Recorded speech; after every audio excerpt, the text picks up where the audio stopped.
Svrčovický jez je považován za jeden z nejkrásnějších a nejpůsobivějších jezů na Moravě. Nachází se na řece Jihlavě, asi 2 kilometry od Pohořelic. Délka přepadové hrany má úctyhodných 94 metrů a spád 4 metry. Je tu kemp, je tu občerstvení a dá se tu koupit i výborná zmrzlina.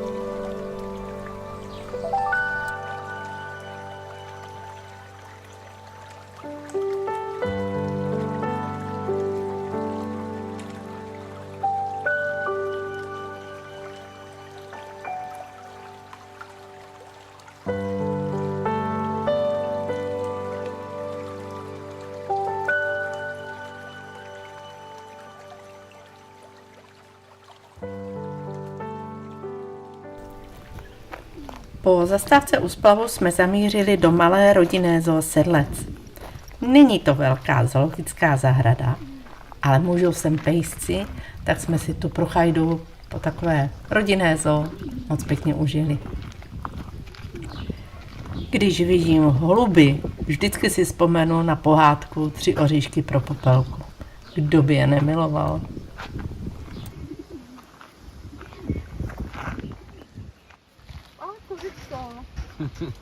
No, protože jsou mlsný jak kozy. Ty jo. No to ale musíš být spravedlivá. Tady ta kozička úplně vzadu nedostane nic. Takováhle. Pohne jo, oni jsou chuděrky úplně. No. A tady ten malinké jde. No. A jde se tam ten chuděrka vzadu, přišla. Ale ta úplně poslední zlato, to musíš taky něco hodit tamhle vzadu. Roxino, jestli pak je to jedlí, že? To pro ty kozy. To je drobeček. Ale zlato tam úplně vlevo, vidíš ju? No, a tady není. No, jo, ta odehnala. Musíš něco hodit u dveře. Tak hrbla. No, oni už šikanujou.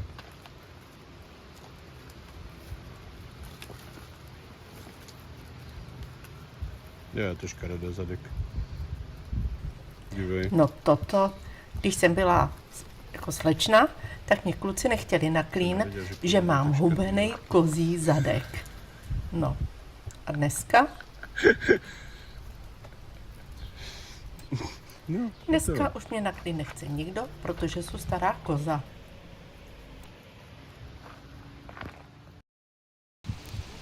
To je aspoň láska. Kohoutek nenechá svou slepičku ani chvíli bez dozoru. Běží si ji pohlídat. Šla jsem se podívat na internet, co vlastně vím o krocanech a krutách, a začala jsem si červenat nad výrazy, které internet nabízel. Takže se o krutách nedozvíte nic a o vudrované taky ne.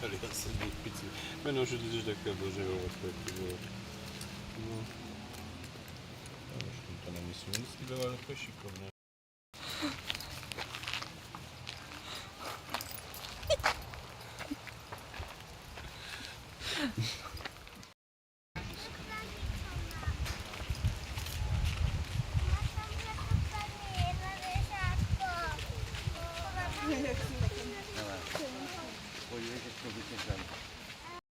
Nebo takhle, ale ty český kozy. No, když se řekne, máš kozí nohy, tak máš přehozený papuče a jdou ti špičkama od sebe.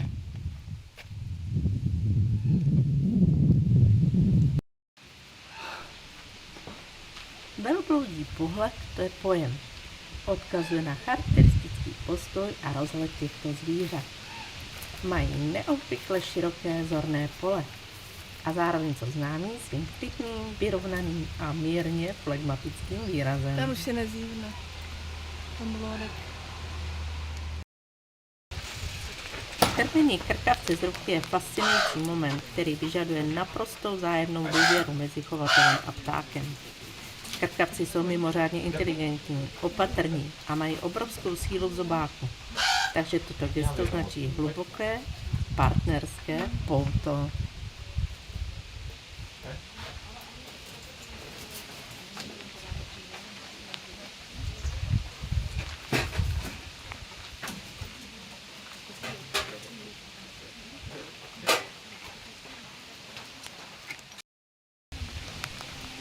Myslím, že tapír má daleko vyváženější stravu než já. Tapíři obvykle žerou listovou zeleninu, tedy římský salát, čínské zelí nebo špenát. Potom kořenovou zeleninu, mrkev, celér, řepu, petržel. Mohou dostat okopaniny a košťáloviny, takže brokolici, květák nebo cukětu. Můžou se navládnout i listin, jako okusem z vrb, který jsou nesmírně zdraví, z ovocí stromu nebo z bříz. A taky speciální granule pro bíložravce s vysokým obsahem vlákniny a seno a trávu. A to můžou jíst po celý rok. V zoologických zahradách ošetřovatelé dodržují bezpečnostní protokol a bezprostřední kontakt se zvířaty minimalizují. V zoo při ohrožení se dikobraz točí do klubíčka a brání se pasivně. Ostny jsou ve skutečnosti přeměněné chlupy a může jich být až 30 000. Ostny se snadno uvolní a zapíchnou se do kůže. A na konci mají drobné háčky a jejich vytažení je velmi obtížné. Nás nestřelilo nějaké osten. Cože to je? Na dikobrazy. A oni střílí ty ostny, ne? Musíme je naštvat hlavně. Ty, já jsem důvodná všude. Jak se začnou stavět zádama, tak je to blbý. Musíme se kryt. Ty, jak to drží těm kocičkama ze skopicí. Anatomii předních tlapek mají dikobrazy velmi blízko k veverkám, křečkům nebo k bobrům.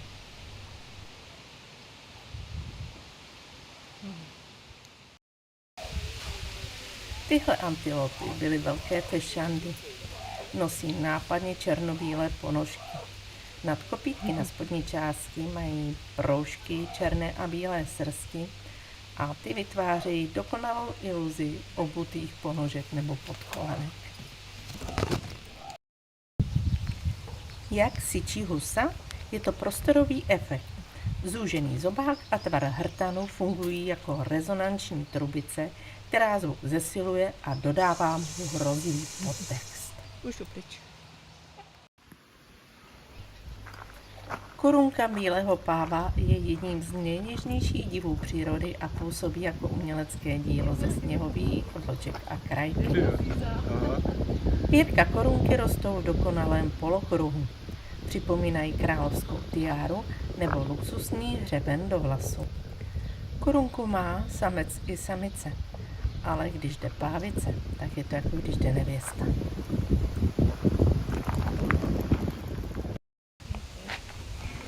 Tento druh holuba je český moravský štros.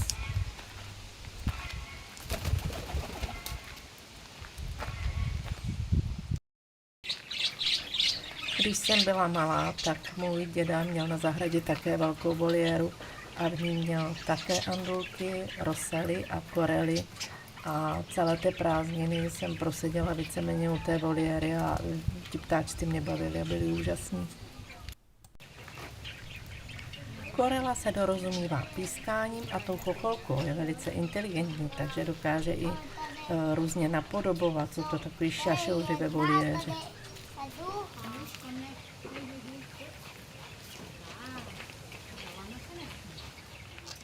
A to je pořád. Ty jo, jak má ty oči. No to je strašidelné. Ty vole, o tom se nebude zdát, ne? To je jak noční můra. Tato sovička se jmenuje puštík brýlatý. Samec i samice vypadají barevně stejně. Uzlata. Dobré, já jsem Trošku to jste si řekla podobný první. a i vidím. Já jsem řekla, že kouká ale jak ty. když jsem se... Ale co je zajímavé, tak mláďata mají negativní kresbu, to znamená, že vypadají úplně přesně naopak. A tam neleze rovsi na zlato.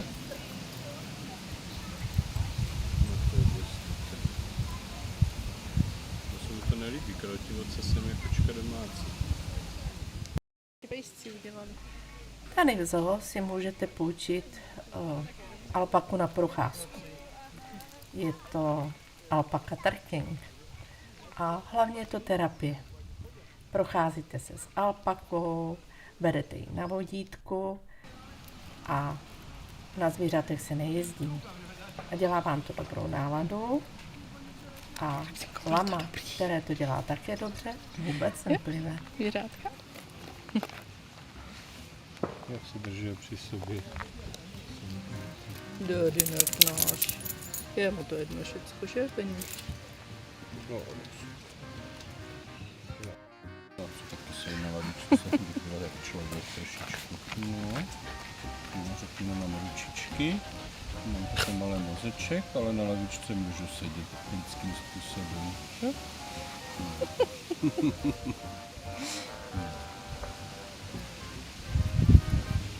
Vaša, tak budu s váma sedět na lavičce, že?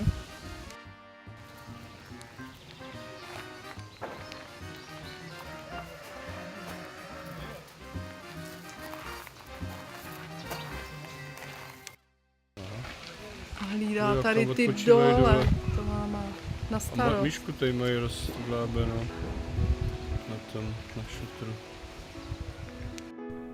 Lemur vary je endemit Madagaskaru. A protože je neplavec, tak ho můžete vidět jenom na Madagaskaru anebo v zoo.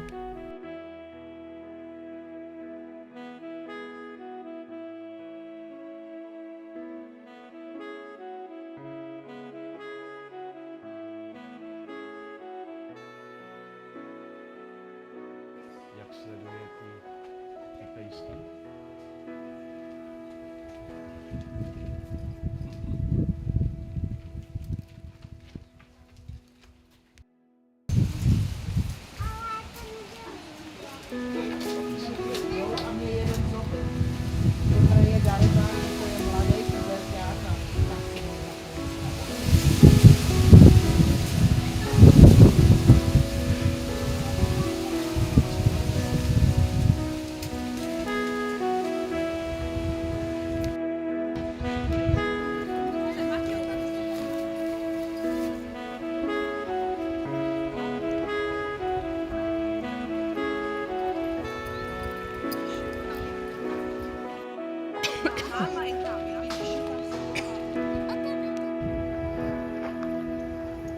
Deset korun?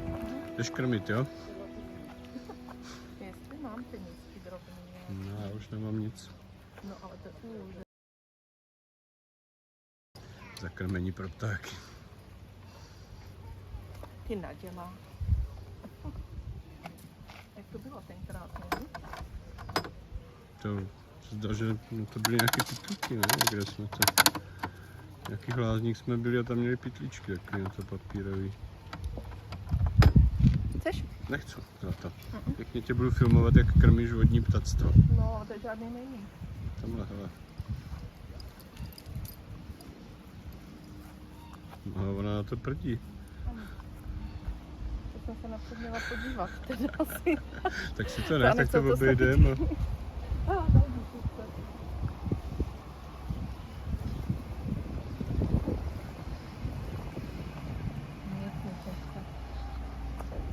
No a nechci být krmený, tak se má asi dobře. To jsou přežraní ptáci normálně.